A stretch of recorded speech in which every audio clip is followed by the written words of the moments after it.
I'm Elisa Mortensen, and this is Undo Redo. Let's take a look at all the things that happen in life that we would like to undo and have a chance to redo. Hello, my friends. I want to know who you are. I want to hear all about your life experiences. Please reach out, DM me, PM me, and send me emails. Tell me all your things because I am your support through whatever you have going on, okay? So bring it. Bring it.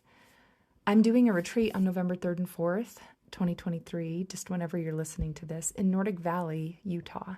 There are some spots left, and it's 2 days, 1 night. Some of you are making it a mother-daughter, mother-in-law, daughter-in-law, or just a girl's getaway. You're getting so fun and creative with it. Really, though, if you want to join me, send me your email and find me at Life Coach Elisa. The topic I've chosen is one that kind of has been the theme of many of my conversations this past week. How do you make a boundary? But that's not how we talk about it when we're talking in these conversations. It's, gosh, this person won't quit doing that, and I just don't think it's right that, my husband does this, or my kids are doing this thing, and we want to find ourselves complaining about everything that's going wrong around us because other people are doing things that we don't want them to do.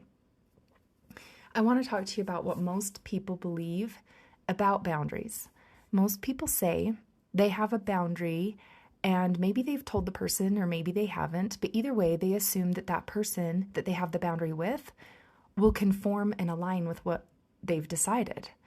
And when they don't, when they continue to do the thing that's unacceptable thing that you maybe have told them even not to do, you get frustrated and you can't believe that other people are still violating your boundaries, still doing the thing that you don't want them to do. Why have they not gotten the point or the picture? And it becomes this big problem. Sometimes you can even find yourself repeating the boundary, like you can tell someone, please don't do this thing, over and over and over. And you can say it to the same people and they still do nothing. So in the end, you feel like you're going to lose your mind because you're just not being listened to, and why doesn't anyone care? But let's define a boundary. A boundary is what you allow yourself to be around and what you stand for. So in other words, it's what you're willing to expose yourself to. Boundaries are there for us to manage ourselves. What a boundary is not is telling someone what I need you to do is this thing, or I will be upset. I will totally be upset if you don't do this thing. You'll have to get to know what you can tolerate being around and what you can't. And I highly recommend you just observe yourself for a while before putting boundaries in place, because you might find that you can do the work and just let go of the whole topic altogether. If we already know that allowing others to be themselves will be in everyone's best interest, we also already know that our goal is to be our true and authentic self, no matter what, in whatever situation, able to remain in that authenticity more often than not. Okay, sometimes we just aren't authentic and we don't want to be for that moment, and that's okay. You can throw a big temper tantrum and fit, and when you're done feeling miserable, you can come back and be authentic again. We get to decide. But we alone are responsible for maintaining our calm and a firm stance and not becoming altered when other people make their choices, right? Last episode, I talked about our rule book or manual. This is so similar to a boundary, but it's not. A rule book or manual is where you wish people do things differently the way you want them to, like call you back, follow through with what they said they would do, come to you and talk instead of going around you to others. Keep the room clean. Keep the kitchen a certain way. Rinse their dishes. Separate the trash. Be more romantic. Be a better listener. These are not boundaries. Think of these as like a request. This is not a boundary issue. You can request these things from the people around you, and they may or may not want to do them. They're external, right? They're not inside of you, so they can't be controlled by you. Don't hang your happiness on whether it happens and whether people do them or not, because that would be a total waste of time. They are not considered your boundaries. And it's because these things don't infringe on your space. A boundary can be seen like property.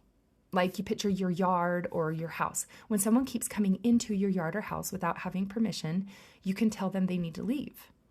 And if they don't, then you can call the police or something.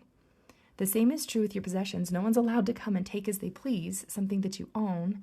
You again can tell them, hey, if you do that again, or if you keep doing this, I will. And then you put in place what you'd like to have happen or what you would like to do in that moment, okay? When you have your boundaries decided on, you have to speak them to the other people, okay? You can't just say, I have a boundary around this. Otherwise, how are they going to know it's a boundary? Much like having a rule book of expectations and you not telling anybody about it, you tell them about the boundary when there has been a violation, okay? It really requires somebody violating you over and over and you deciding on the boundary and then speaking it to them, because we don't tell everyone we meet on the street that we're not going to be we will not stand to be yelled at. And if you yell at me, I will leave and not talk to you until you're calm. Like, I don't go around telling people I meet in the store that, right? So you enforcing a boundary sounds like an if and then statement, and it must be spoken. You tell them that if they keep doing the same thing, the thing that infringes on your rights or enters your property or being, you will blank. You will, what is it? You will not answer the phone. You will not allow them to come over. You will not allow them to have access to the thing that is within your control. If you keep blank, then I will blank. You must make it all about the action you will take. You keep focus on the things that you can control. Keep true to the things that are important to your needs and your well-being. You must know you are in charge of many things, but you only have real control over very few things. This should make finding your boundaries a lot easier. Now, the hardest part about having a boundary is the follow-through, will be the follow-through. Will be telling them. You have to say it, and then you have to follow through with what you said you were going to do. So, especially if you haven't done it before, say you are just now hearing this and you just now know this, which I remember when I learned it and the impact that it had on me to switch it around from trying to control their behavior and get them to quit doing this thing to, oh, they get to do it and I manage me. I was disappointed. I was upset. I mean, of course, I'd make a ton of money if I could figure out how to control people. I'd tell everybody how to do it. But when we've never done it before, and it's new to them, and it's new to us, no one will take what you're saying seriously if you do not follow through with the consequences or the thing you're going to do that you've decided on. Okay, that's the most important part. Don't question or worry how they will feel. It will be uncomfortable. And especially if it's been going on for a while, you are not in charge of their feelings. You are in charge of honoring yourself when the things you need are put in order for you. Because that's how you have a deeper relationship with those around you, and it becomes more authentic. As I keep going, I hope it makes more sense, but you own all of your thoughts and feelings, and you make decisions from there. Speak your truth. If you are uncomfortable or not okay with things, find a boundary that suits what you will do when they do the thing. Own that you have your opinions, judgments, expectations in the situation. Don't smile and pretend. Don't blow up. Don't talk behind their back. Don't force the problem that you are having onto someone else to take care of. There's no convincing others to feel the same as you. There's no need to. They don't have to adopt the same boundaries as you. Just go and do as you please. And they get to go and do as they please, okay? Even after the conversation. Now, I've had many, many, many chances to set boundaries with my kids, as we all have. And it comes in the form of punishment. If you do this thing, then I will do that. If you do, I will take away this or whatever. But I wish I had learned all this when they were really young, because this would have been such a powerful example for them. I would not have given them my emotional well-being. I would not have given them power over me, to control me, to alter me, and I would have remained more centered. I've said to them, and this is since knowing all the information that I know, I have said to them, you cannot do that in my house. You'll have to leave if you're going to do that. Or you must have a job if you're going to be living here. When you talk in a rude way to me, I will not engage back with you. That will not be a conversation I will join you in. If you have not done all the things I have asked you do to help around here, I will not be saying yes when you ask me to do something. I've done it with friends. If I don't hear back from you about coming by, a certain date or time, I will consider your answer a no, and I will plan accordingly. And heated conversations. When you start talking over me, I will not be continuing the conversation with you. Or when you are blaming or demanding, I will leave the room. The best part is, it doesn't require me to be upset. Have you noticed? I get to choose what I will do when they do the thing that was upsetting me. And I'm not upset at all through the whole thing. I'm not saying to myself, of course now I'm the enemy, which then my actions will show up as their enemy. I will turn into that person. Or why do I have to be the responsible one?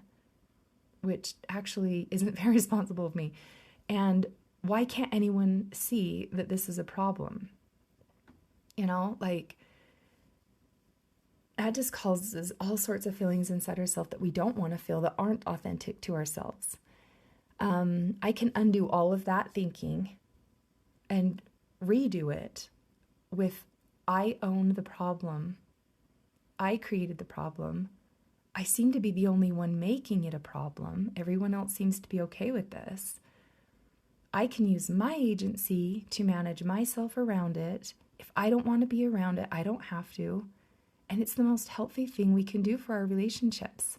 It lets you show up okay with everything because you'll take care of yourself. You don't have to be afraid when they're not taking care of you because you've taken control of taking care of you. That's what it all comes down to. My training taught how powerful a boundary can be. This one statement really changed everything for me in my training. Boundaries will solve any resentment you have toward anyone in your life. Isn't that a game changer? So to sum it all up and make it very clear, people can't make you feel. They can impact how you feel by making it easier or harder to maintain yourself. But it's your mind and your positive thinking or your negative thinking that cause you to feel. So if they do something, you can leave. Or if they cross a line, you can decide what you and only you will do. You must follow through with what you've said. It will be hard. There may be hurt feelings.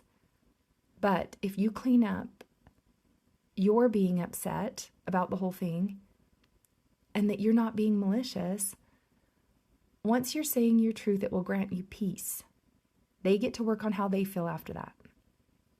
Can you see that you have built a miserable existence with yourself by not saying anything? And it's been building resentment inside of you this whole time.